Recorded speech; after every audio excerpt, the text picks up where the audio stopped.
Hello guys, this is my YouTube channel Biju Tips 13 and Biju Tips blog লৈ পুনৰবাৰ সকলোকে স্বাগতম জনাইছো। বন্ধু বান্ধৱীসকল, আজি বহু দিন পিছত এটা ভিডিও লৈ আহিছো অসম চৰকাৰৰ আঁচনি 2 লাখ টকা।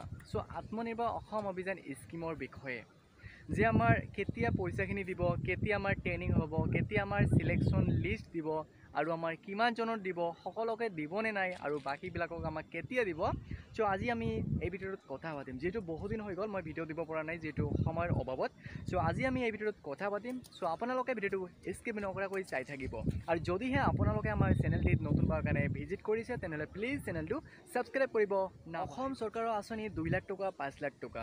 সো যেহেতু বহুতৰে আমাৰ ভাইবাৰ টেষ্ট হৈছে কিন্তু এতিয়াও এটকা সোমোৱা নাই বেংক একাউণ্টত আৰু আমাৰ যেহেতু বহুতৰে মানে কিছুমানৰ ভাইবাৰ টেষ্ট এতিয়াও হোৱা নাই বা বহুতে যেহেতু এবচেণ্ট হৈছে বা আমাৰ পইচাখিনি কেতিয়া দিব, যেহেতু আমাৰ 30,000 কেণ্ডিডেটক আমাৰ পইচাখিনি দিয়া কথা কৈছিল CM ছাৰ আমাৰ মাননীয় মুখ্যমন্ত্ৰী ছাৰে, আৰু বাকীখিনিক আমাৰ টকা কেতিয়া দিব আৰু ট্ৰেইনিং আমাৰ কেইদিন কৰিব লাগিব, কিমান তাৰিখত আমাৰ সিলেকশন লিষ্ট মুকলি কৰি দিয়া হ'ব, বাকীখিনি কি কৰিব চাওক। এতিয়া প্ৰথমে মন কৰিব, যেহেতু আমাৰ প্ৰায় 2 লাখ প্লাছ কেণ্ডিডেট আমাৰ ৰেজিষ্ট্ৰেশ্যন কৰিছিল, তাৰ ভিতৰত আমাৰ 1,04,092 জন কেণ্ডিডেট অনলাইন এপ্লাই কৰিছে, মানে আমাৰ প্ৰজেক্ট ৰিপৰ্টটো ছাবমিট কৰিছে।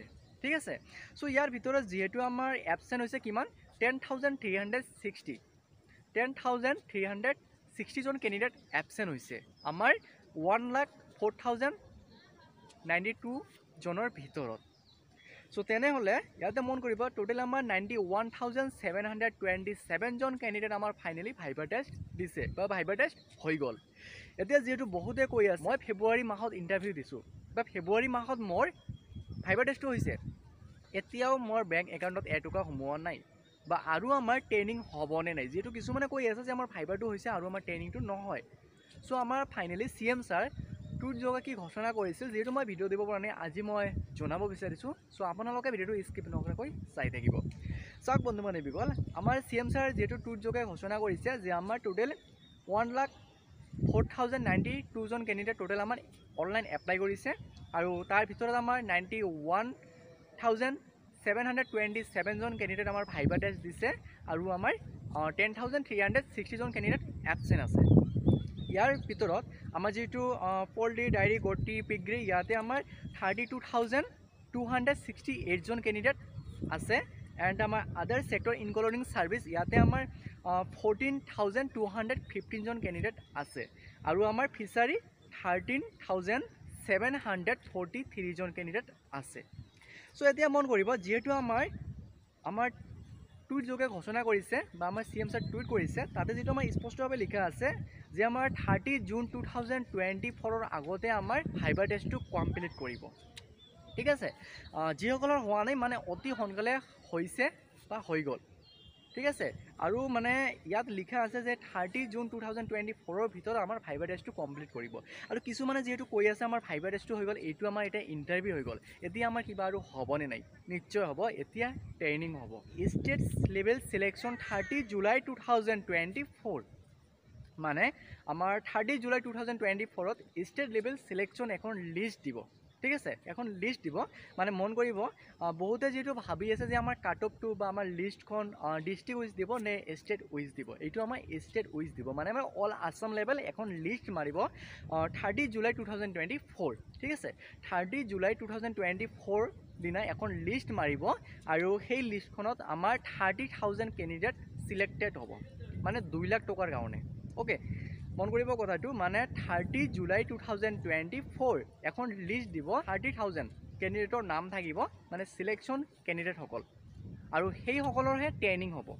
ট্ৰেইনিংটো প্ৰায় আমাৰ 2 মান্থ 10 ডে। ঠিক আছে, 2 মাহ সেইফালে আমাৰ 10 দিন ট্ৰেইনিং হ'ব। মন কৰিব ইয়াতে ফাইনেলি।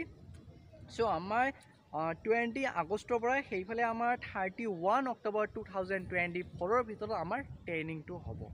আৰু ট্ৰেইনিংটো আমাৰ অসমৰ বাহিৰতো হ'ব পাৰে, আকৌ ভিতৰতো হ'ব পাৰে, যিহেতু আমাৰ CM ছাৰ স্পষ্টভাৱে কৈছে যে আমি যিকোনো ঠাইতে লৈ যাব পাৰোঁ, মানে আমাৰ ছেক্টৰ হিচাপে, যেনেকৈ আমাৰ ইয়াতে ফিচাৰী আছে, ডায়েৰী আছে, গটি আছে। ঠিক আছে, মানে আমাৰ ছেক্টৰ হিচাপে বেলেগ বেলেগ ঠাইত আপোনালোকৰ ট্ৰেইনিংটো হ'ব, মানে 2 মান্থ 10 ডে।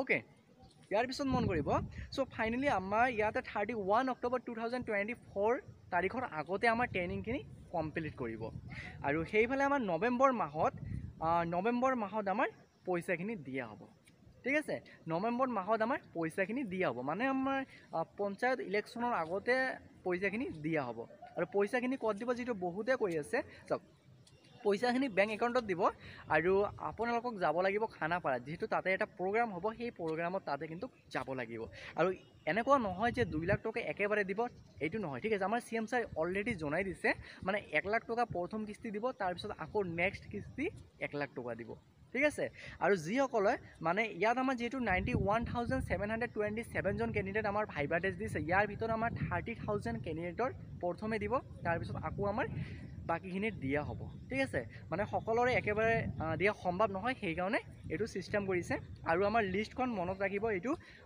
30 জুলাই 2024 চনত বা সেই তাৰিখেহে আমাৰ লিষ্টখন দিয়া হ'ব ঠিক আছে আৰু যিসকলৰ এপচেণ্ট আছে চ' চিন্তা নকৰিব আপোনালোকৰ হ'ব আৰু যিসকলে কৰা নাই বা যিসকলে X2 হোৱা নাই আৰু নতুনকৈ আমাৰ এপ্লাই লিংক মুকলি কৰি দিয়া হ'ব চ' বন্ধু বান্ধৱীসকল আৰু কিবা যদি ক'বলগীয়া থাকে তেনেহ'লে কমেণ্ট কৰি জনাব চ' আজিৰ কাৰণে এইটো আছিল এটা গুৰুত্বপূৰ্ণ ভিডিঅ'টো যদি ভাল পালে তেনেহ'লে সকলো বন্ধু বান্ধৱীকে শ্বেয়াৰ কৰিব লগতে চেনেলটো ছাবস্ক্ৰাইব কৰিব জয় অসম জয় ভাৰত বন্দে মাতৰম